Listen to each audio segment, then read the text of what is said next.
আবারও হাজির হয়ে গেলাম নতুন আরেকটি রেসিপি নিয়ে। আজ তৈরি করে দেখাবো নিমকি। এটি আমি আমার মতো করে তৈরি করে দেখাচ্ছি, যেভাবে আমার কাছে ভালো লাগে। তাহলে আমি স্টার্ট করি। এখানে আমি 1.5 কাপ পরিমাণ ময়দা ব্যবহার করব। প্রথমে আমি উঁচু উঁচু করে দিচ্ছি। 1.5 কাপ পরিমাণ ময়দা দিয়ে দিলাম। এখন এতে আমি যা যা দিব, 1 চা চামচ পরিমাণ এখানে কালো জিরা দিয়ে দিব। নিমকিতে কালো জিরাটা না দিলে ভালো লাগবে না। আর আমি একটু এভাবে ডলে ডলে দিই, তাহলে ফ্লেভারটা নিজে টের পাবেন বের হচ্ছে যে। এখন আমি দিয়ে দিলাম কালো জিরা। ইচ্ছা করলে একটু বেশিও দেওয়া যেতে পারে, তবে আমি একটু কম করে দিলাম। পরিমাণ মতো লবণ দিয়ে দিব। নিমকিতে লবণটা ঠিকঠাক মতো হতে হবে। অনেকে যদি মিষ্টি খেতে চান তাহলে 1 থেকে 2 টেবিল চামচ এখানে চিনি জয়েন করতে পারবেন। আমি এখানে চিনি দিব না, আমি এটা নুনতা নুনতাই রাখবো। এখন এটাতে আমি যা দিব তা হচ্ছে, এটা আমি পানি দিয়ে গোলাবো না, এটা আমি দুধ দিয়ে গোলাবো। যে কোনো খামিরে যদি আপনি দুধ দিয়ে গোলান তাহলে খামিরটা সফট হবে এবং খেতে বেশি ভালো লাগবে। আর এখানে আমি বাটারটা গুলিয়ে নিয়েছি। এখান থেকে কিছু বাটার হালকা একটু চুলার আঁচে গলিয়ে নিয়েছি। এখানে পরিমাণ মতো নিয়ে নিয়েছি। 1.5 কাপ ময়দার জন্য এখানে 3 থেকে 4 টেবিল চামচ বাটার লাগবে। দুটো পদ্ধতি আছে নিমকি বানানোর, সেটা আমি দেখিয়ে দিব। কেন 3 টেবিল বা কেন 4 টেবিল লাগবে সেটা আমি পরবর্তীতে বুঝিয়ে বলবো। আর নিমকিতে যদি আপনি বাটারটা বা তেলটা ভালোভাবে না দেন তাহলে কখন এটা ক্রিস্পি হবে না। ক্রিস্পি বলতে মুখে দিলে মিশে যাবে। একটা আছে বেশি মচমচা, সেটা না, মুখে দিলে নিমকিটা মিশে যায়। ভালো ভালো কোয়ালিটির ভালো ভালো ব্র্যান্ডের যখন মিষ্টির দোকানে যাবেন তখন কিন্তু নিমকি কিনতে পাওয়া যায়। অনেক দোকানে কিন্তু অনেক রকম নিমকি পাওয়া যায়। একটা আছে বেশি মচমচা করা, একটা আছে মুখে দিলে মিশে যায়, সেটার কথা বলছি। সেটাতে কিন্তু বাটারের পরিমাণ বেশি থাকবে। এখন এখান থেকে আমি 4 টেবিল পরিমাণ বাটার দিয়ে দিচ্ছি। এখানে আমরা তেল দিতে পারি, ঘিও দিতে পারি, তবে বাটার এবং ঘিটা দিলে বেশি ভালো লাগে। এটাকে এখন ভালো করে ডলে ডলে মেশাতে হবে। এখন আমি হাত দিয়ে এভাবে করে ডলে ডলে বাটারটা ময়দার সাথে ভালো করে মিক্স করে নিব। তাহলে এটা কিন্তু মুট করে জমাট বেঁধে যাবে, সেটা আমি পরবর্তীতে দেখাচ্ছি। এখন 5 মিনিট লাগিয়ে এটাকে ভালো করে এভাবে ডলে ডলে মাখতে হবে। ময়দাটা আমি ভালো করে বাটারটা মিশিয়ে নিয়েছি। এখন এরকম করে জমাট বেঁধে যাচ্ছে। এখন এই দুধটা কিন্তু নর্মাল দুধ, গরুর দুধ আমি জাল দিয়ে নিয়েছি। এখন আমি দিয়ে দিলাম। অতিরিক্ত বেশি ঢেলে দেওয়া যাবে না। এই খামিটি কিন্তু নরমও হবে না আবার বেশি শক্ত হবে না। বেশি নরম হলে কিন্তু বেলা যাবে না। এখন এটাকে আমি একটু মেখে নিচ্ছি।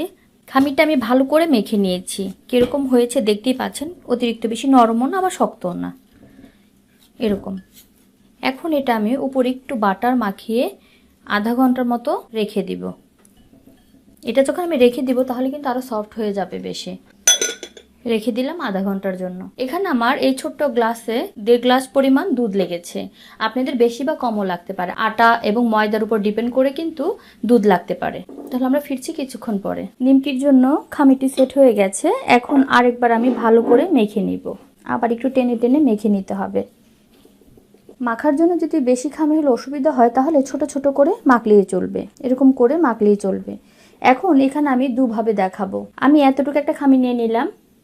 এটা দিয়ে যত বড় একটা রুটি হয় ততটুকু আমি বানিয়ে নিব পাতলা করে। একটু ময়দা ছিটিয়ে নিতে হবে পরিমাণ মতো, বেশি আবার দেওয়া যাবে না, যতটুকু লাগবে। আমি যে সাইজের খামিরটা নিয়েছিলাম আমি এত বড় একটা রুটি বানিয়ে নিয়েছি। আর দেখিয়ে দিচ্ছি কতটুকু পাতলা করেছি। এতটুকু পাতলা। এখন হচ্ছে আমি যেটা বলেছিলাম 3 টেবিল চামচ বাটার বা 4 টেবিল চামচ বাটারের কথা। আমি যদি খামিরে 3 টেবিল চামচ বাটার দিতাম তাহলে 1 টেবিল চামচ বাটারটা আমি রেখে দিতাম, এটা এখানে আমি দিয়ে দিতাম। এটা হচ্ছে একটা পদ্ধতি। এখন আমি কিছু বাটার দিয়ে দিব। অতিরিক্ত বেশি দেওয়া যাবে না, আবার আলতোভাবে ভালো করে এভাবে করে মেখে দিয়ে দিতে হবে। আর দেখতেই পাচ্ছেন কালো জিরাগুলো কিন্তু সব দিকে সমান তালে ছড়িয়ে ছিটিয়ে আছে। আর যদি খামির বানানোর পরে দিতেন তাহলে কিন্তু এক জায়গায় বেশি থাকতো, আরেক জায়গায় লাগতোই না, এরকম আর কি হতো। এখন যেটা করতে হবে, আস্তে করে ছোট চিকন করে এরকম করে পেঁচিয়ে নিতে হবে।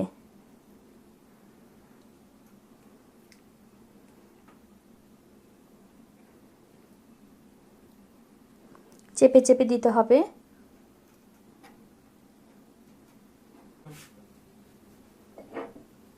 আমার হাতে বাটারটা বেশি লেগে আছে, তাই আমি হাতে একটু ময়দা লাগিয়ে নিলাম।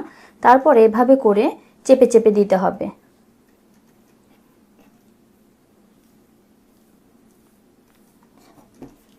এখন আরেকটু হাতে ময়দা ছিটিয়ে এভাবে করে বড় করে নিতে হবে। এখন আমি যেই সাইজের নিমকিগুলো বানাবো সেই সাইজের খামিরগুলো কেটে নিতে হবে। আমি দেখিয়ে দিচ্ছি। আমি এতটুকু এতটুকু করে কাটছি।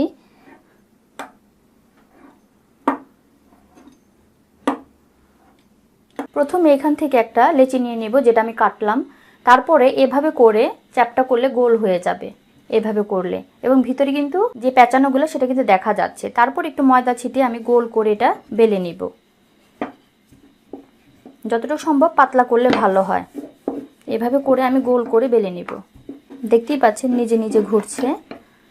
ঠিক এভাবে করে আমি রুটি বেলে নিব। এভাবে দিয়ে দিতে হবে, দিয়ে এভাবে করে একটু এই সাইডটা একটু চেপে দিতে হবে, পুরোটা না, খালি এই জায়গাটা চেপে দিয়ে তারপর আবার এই জায়গায় দিয়ে দিব। পুরো নিমকির মতো করে নিতে হবে। তারপর আলতোভাবে একটু চাপ দিয়ে দিতে হবে, বেশি না, আবার আলতোভাবে। যদি বেশি না ফুলাতে চান তাহলে এভাবে করে একটু প্রেস করে দিলেই চলবে কাঁটা চামচ দিয়ে, তাহলে ছিদ্রের জন্য আর বেশি ফুলবে না। তা না হলে কিন্তু ভালোই ফুলে যাবে। এভাবে করে একটু চেপে চেপে দিলেই চলবে। আর এটা হচ্ছে সেই নর্মাল খামিরটা, এটা কিন্তু আমি এরকম করে আর করব না। এটা কিন্তু এরকম টুকরো করেও বেলা যাবে। এই যে এরকম করে ছোট্ট একটা গোল্লা নিয়ে, যেহেতু এটাতে আমার বাটারের পরিমাণ বেশি দেওয়া, 4 টেবিল চামচ বাটার দেওয়া, ছোট্ট একটা খামির নিয়ে নিলাম। এখন এটাকে গোল করে বেলতে হবে। তারপরে আমি আবার এটাকে এরকম করে আগের মতো করে দিয়ে দিব। অতিরিক্ত বা বেশি চাপ দেওয়া যাবে না। আমি বেশি বড় করলাম না, নিমকিগুলো একটু মিডিয়াম রাখলাম এইভাবে করে। তাহলে এভাবে করে তো আমি দুভাবে দেখিয়ে দিলাম। আমি এভাবে করে সবগুলো নিমকি বানিয়ে নিচ্ছি। নিমকিগুলো ভাজার জন্য ফ্রাই প্যানে পরিমাণ মতো তেল দিয়ে দিয়েছি, ডুবো তেলে ভাজবো বলে। এখানে ছোট্ট একটা দিয়ে দেখেছি তেলটা গরম হয়েছে কিনা। তেলটা গরম হয়ে গেছে, বুদবুদ দেখা যাচ্ছে। এখন আমি আস্তে করে ছেড়ে দিব। ফ্রাই প্যানে যতটা নেই ততটাই দিতে হবে, বেশি আবার দেওয়া যাবে না, এটাকে একটু ফুলতে দিতে হবে। আমি এই কয়টা দিয়ে দিলাম। এখন চুলার আঁচটা মিডিয়াম করে দিতে হবে। নিমকিগুলো কিন্তু আমার সবগুলো সুন্দরভাবে ফুলে গেছে। এখন আমি উল্টিয়ে দিব। চুলার আঁচটা এতক্ষণ হাই হিটে ছিল, এখন কম করে দিতে হবে ফুলার পরে, তা না হলে ভিতরটা পুরোই কাঁচা থেকে যাবে। যেহেতু এখানে 4টা ভাঁজ আছে তাই ভিতরটা পুরোপুরি ক্রিস্পি হতে হবে, তা না হলে 2-1 দিন পরে এটা নেতিয়ে যাবে। এখানে যে নিমকিগুলো দেখতে পাচ্ছেন এটার ভিতরে কিন্তু সবগুলো বাটার দেওয়া, আর এই দুটোর ভিতরে কিন্তু বাটার দেওয়া নেই। তাহলে দেখতেই পাচ্ছেন এগুলো কিন্তু বেশি ফুলে গেছে আর এগুলো কিন্তু কম ফুলেছে, কিন্তু ক্রিস্পি কিন্তু দুটোই একই রকম ক্রিস্পি হবে। তাহলে এভাবে করে আমি সবগুলো ভেজে নিব। তবে আমার কাছে ভিতরে যে বাটারটা দিয়েছি সেটা দিলে বেশি ভালো লাগে, এটা দেখতেও সুন্দর লাগে। এই যে 4টা ভাঁজ সুন্দরভাবে দেখা যাচ্ছে। এখন উল্টে পাল্টিয়ে একটু কালার আনার পর্যন্ত আমরা অপেক্ষা করব। আমার এই নিমকিগুলো হতে 7-8 মিনিটের মতো লেগেছে। এভাবে করে কিন্তু দাঁড়িয়ে থেকে আমি অল্প আঁচে ভেজেছি। আর দেখতেই পাচ্ছেন কালারটা, ইচ্ছে করলে আরেকটু কালার করা যেতে পারে। তাহলে আমি এভাবে করেই নামাচ্ছি। এভাবে করে চামচে নিয়ে যতটুকু সম্ভব তেলটা ঝরিয়ে নিতে হবে। তারপর আমরা একটা টিস্যুতে উঠিয়ে নিব। ঠান্ডা হওয়ার পরে যদি এয়ারটাইট বক্সে ঢুকিয়ে রেখে দেন তাহলে 15 থেকে 20 দিন পর্যন্ত এভাবেই খেতে পারবেন। নিমকিগুলো আমার ঠান্ডা হয়ে গেছে, আমি এখন একটা ভেঙে দেখাচ্ছি। দেখতেই পাচ্ছেন কিরকম হয়েছে, দেখাচ্ছি।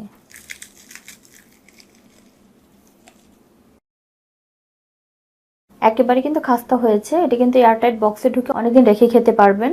আর অনেক আগে কিন্তু যখন মেলা হতো তখন কিন্তু মিষ্টি শিরা দিয়ে এই নিমকিগুলো বিক্রি করতো, অনেক মেলাতেই দেখা যেত। এছাড়া মিষ্টি দোকানগুলোতে কিন্তু মিষ্টির সাথে এইসব নিমকি পাওয়া যায়, এখন অনেক মিষ্টির দোকানে পাওয়া যায়। তাহলে দর্শক, এই ছিল আজকে আমার নিমকির রেসিপি। আর আমার রেসিপি যদি আপনাদের কাছে ভালো লেগে থাকে তাহলে অবশ্যই একটা লাইক দিবেন, শেয়ার করবেন এবং আমার চ্যানেলকে সাবস্ক্রাইব করবেন। সবাই ভালো থাকবেন। আল্লাহ হাফেজ।